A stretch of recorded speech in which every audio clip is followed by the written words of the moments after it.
Bon, ce que nous allons faire, c'est une démonstration comment créer un œuf d'amitié. Nous allons commencer par un oignon blanc. On a choisi l'oignon blanc parce que c'était la chose la plus facile à trouver, qui était de la bonne taille et qui était blanc, une surface assez facile à dessiner. Donc, la première chose que je vais faire, c'est me mettre des points de repère euh, de côté selon les mêmes axes de symétrie sur mon oignon. Juste des points de repère que je peux utiliser pour m'assurer que ma figure est bien centrée et se répartit bien sur les côtés de l'oignon. Comme ça, j'ai un œuf de l'amitié qui est quand même assez bien réparti pour les images. Je sélectionne un de mes points, je m'en sers pour commencer ma première fleur. Donc, je vais utiliser la forme géométrique du cercle pour créer le centre de ma fleur. Ensuite, je le remplis bien.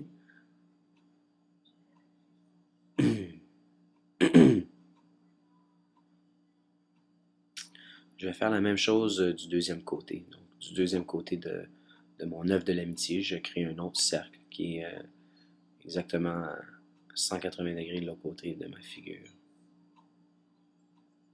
Et puis, je vais commencer à créer des pétales. Donc, ce que je vais faire, je vais faire des rectangles.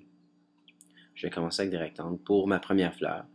Donc, je vais commencer par faire, si vous voulez, une croix avec des rectangles bleus. Et ensuite, je rajoute des rectangles entre chaque rectangle qui était déjà apparent. Une fois que tous mes rectangles sont créés, ce que je vais faire, c'est que je vais m'en servir de ces rectangles. Je vais me servir de ces rectangles comme guide pour ensuite arrondir la forme, créer une forme beaucoup plus organique à partir de mon rectangle qui va servir comme pétale. Donc, j'arrondis mes bouts et puis mes côtés et ensuite je vais les remplir avec mon marqueur. Donc, ici on voit bien, tu vois, je courbe autour de mon rectangle. Dans le fond, la forme géométrique devient un guide pour créer ma forme organique. Du deuxième côté, j'utilise une technique différente. Je m'installe des points de repère euh, autour de mon cercle. Et puis, je vais passer à créer mes pétales directement. Donc, je vais créer la forme organique dès le départ, au lieu d'utiliser la forme géométrique comme point de repère. Pour les élèves plus avancés, c'est une technique qui peut peut-être être utilisée, qui offre un petit challenge si on veut. Pour les élèves plus en difficulté ou qui ne se sentent pas confortables à passer tout de suite à la forme organique, eh bien, on peut utiliser la technique du rectangle.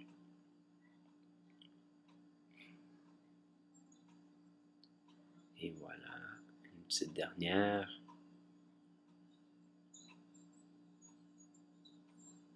Et voilà, ma deuxième fleur est maintenant complétée. Et puis on peut voir de chaque côté opposé de mon œuf de l'amitié mes fleurs. Une belle forme organique. Donc je vais rajouter des petits cercles.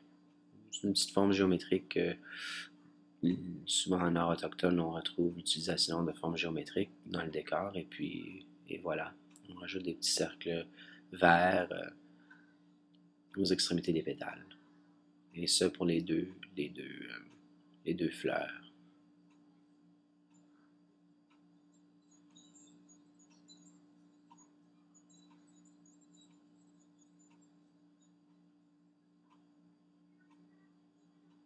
Et voilà. Donc je vais aller mettre un cercle à l'extrémité de mon œuf. Dans ce cas-ci, un oignon, pas un vrai œuf d'oie. Euh, Juste pour enlever la tension un peu.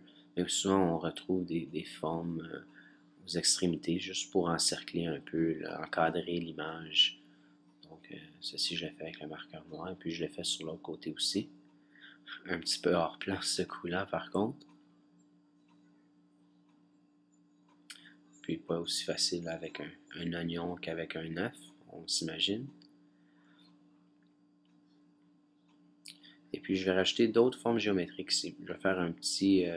j'aurais pu y aller avec un collage, mais ici je vais à la place utiliser des triangles et me faire un petit encadrement avec des triangles qui sont de bout à tête d'un côté à l'autre. Et puis je vais faire la même chose de l'autre côté avec une couleur différente. Je vais utiliser deux couleurs différentes, le rouge et le bleu.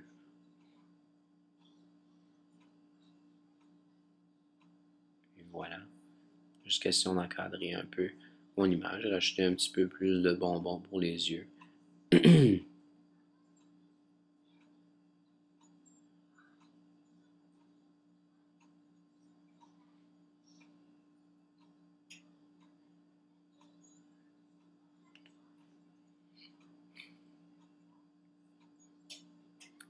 vais rajouter un autre petit motif, un petit peu plus organique celui-ci, un croissant de lune.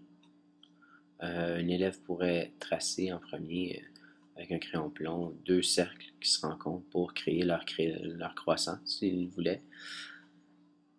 Une fois, j'en ai rajouté des verts et des noirs. Et donc, on a un petit mélange de tout. Juste question d'avoir des petites images.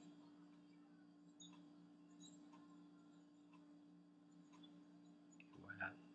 Donc, dernière petite étape, juste pour recouvrir les bouts de notre oignon, qui sont peut-être pas aussi intéressants visuellement, on va mettre des petits pompons. Souvent, on retrouve dans l'œuvre de l'amitié ou dans les arts un peu de collage. Et puis, on va chercher encore un petit peu travailler en 3 dimensions. Facilement, on aurait pu coller des cordes, du cordage ou faire nos encadrements avec différents matériaux. Et puis, donc voilà, voici notre œuvre de l'amitié.